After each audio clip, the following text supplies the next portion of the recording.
Hello everybody, Preston Poulter here with Pocket Jacks Comics. Kinda got the new studio worked out.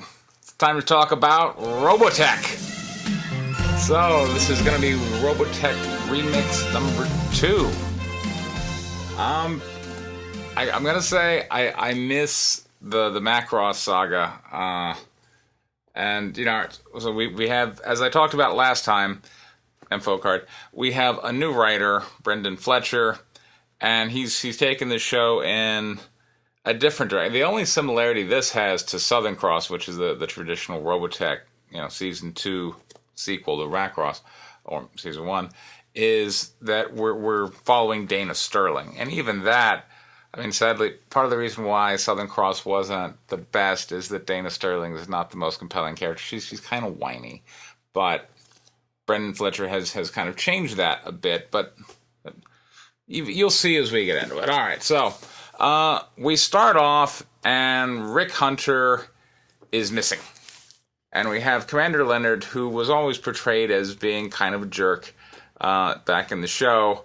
And he's like, Rick Hunter's gone AWOL to look for his girlfriend. We should court-martial him. Now, he's, of course, jumping to conclusions because, look, there's a war on, more or less. Like, back in Robotech Remix issue 1, there were fighter planes which came in from some other dimension. Nobody knows. So Rick Hunter could have been abducted. He's just missing in action. So the idea that we're going to declare him AWOL seems a little weird. And even if he was a little off his nut, I mean, this was the hero of the Zentradi War. The idea that we're going to bring him up for court, that's something you wouldn't do even if he had done bad things, because it would be such a morale hit. So I was thinking that was a little unrealistic, but then we're going to Lisa Hayes, and we're asking her, like, okay, so where do you think Rick, your husband, is? And yeah, all right, so she's like, well, he's been acting kind of strange ever since he was exposed to the Protoculture, which caused him to lose his vision, except gain this otherworldly vision. And I'm like, yeah, but you still married him. Like, your entire romance, for the most part, took place after that exposure.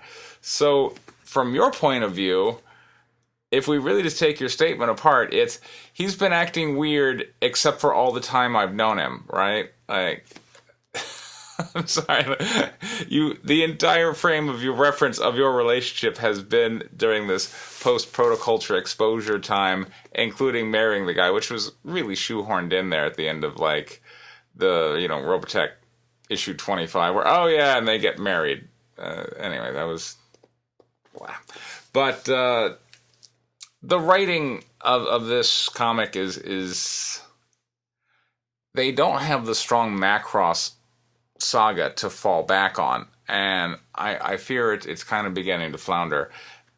And look, I gotta say, I so want that compelling stuff that when Miria Purina is on, or Purina, whatever her name is, it's not a dog food, but she's on for like 2 or 3 pages, and they're just glorious pages, and all she's doing is just like working construction in this job. She's got to go search for something, but she's so efficient and so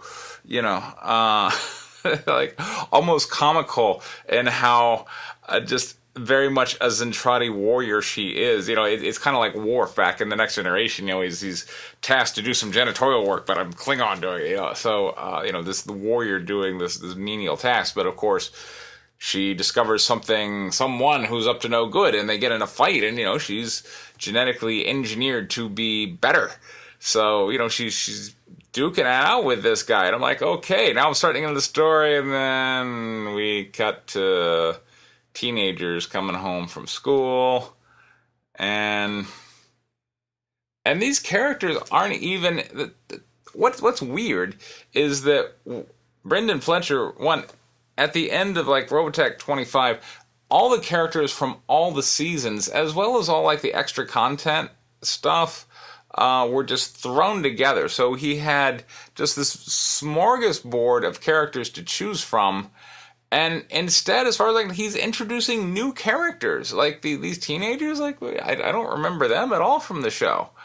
I mean, if they were in it, they were amazingly bit characters. I think these are entirely new characters, and we're spending a lot of time with them.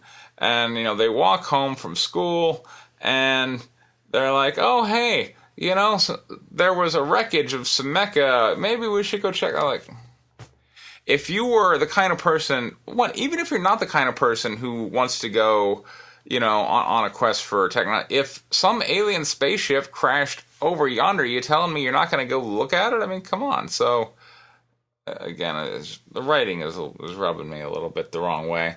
But then, this lady, Penn, I think her name is, and then, the guy's name is Baker. So Baker and Penn end up, racing off towards this crash site, and there they find a bioroid, and the time-displaced character of Rick Hunter.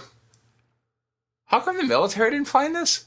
All right, like, there's literally a crash site of some enemy mecha. Like, shouldn't they be there? Shouldn't they have found Rick Hunter? Like, it's... I hope the writing improves. I don't want to keep harping on it, but I hope the writing improves. And then we end the comic book with, oh no, there's a big giant fist coming up out of the ground. So, you know what? I mean, if it were me, I really get some hints of the Invid as this kind of Prometheus engineer villain. And going back, that's kind of what they were, right? They were using protoculture to try and find like this perfect genetic organism. So I would take it in more of like a sci-fi horror direction. I think that would be pretty cool. Because Alien has gotten kind of tired. Even in the comic books, Alien has gotten kind of tired with the xenomorphs and whatnot. So I think, kind of a different take on that frame of reference would be awesome. So, unfortunately, we're spending time with teenagers and whatnot, and we're going in this cutesy direction. Oh yeah, and I forgot, we introduced a new pop star. Why do we need another pop star?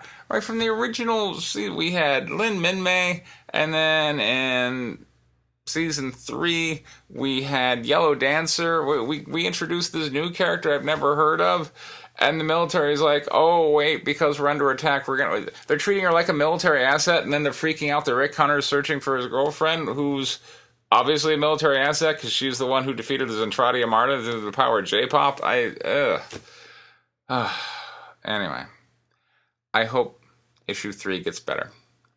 Meanwhile, I am about to fulfill the campaign for White Lily issue 4, Guinevere and the Divinity Factory. You've been seeing scenes from the music video from Guinevere issue 1.